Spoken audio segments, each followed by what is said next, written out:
Who is Cal's favorite on this team? Gotta be. Oh no, it might be Reed. Okay, why Reed? It might be Reed because he's new and he's aggressive and he goes at you every minute, so he's strong. So they're closer in age too. Yeah, they're closer in age. Yeah. Reed is kind of old. He is like 32. Yeah, so he is kind of old. How many old jokes get tossed his way? Oh, a lot. He'd be mad too. He'd be highly upset. Can you do his stare? Yeah. Nah, I wasn't. It like he want to kill you though. Yeah, Reed is crazy.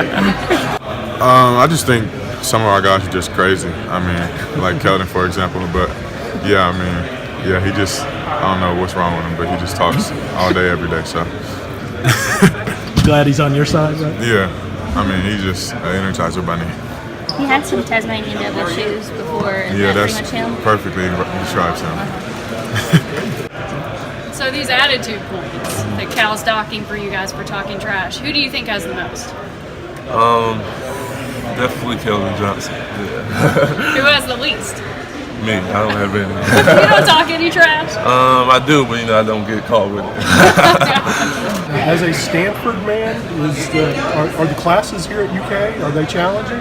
They're challenging. I mean, the classes that I'm taking here are a lot different than anything I took at Stanford. I was a science, technology, society major, which is very technical, a lot of stats and a lot of econ and things like that. But here I'm in a sports leadership classes, so I'm doing sports law, sports management, and those are just things that I've never touched in my 4 years in college. What are you taking those classes in terms? What do you want to do with them?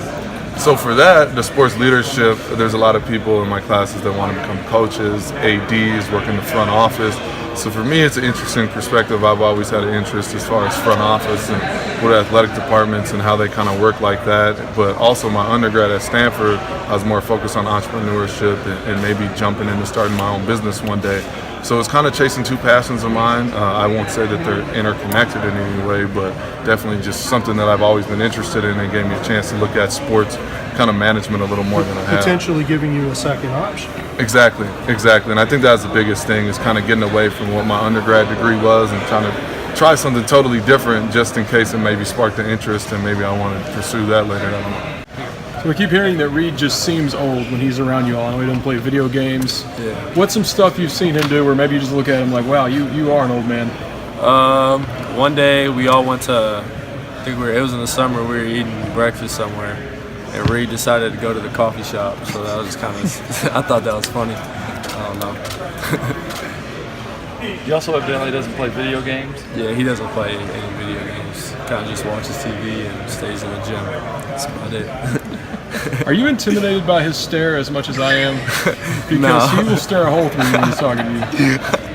No, in practice he kind of, stares. I'm on his team a lot, so he'll stare at me too, but I mean, I kind of got used to it. What does he bring intelligence-wise, being a Stanford grad? I mean, he's not just some other basketball player. How intelligent is he on and off the court?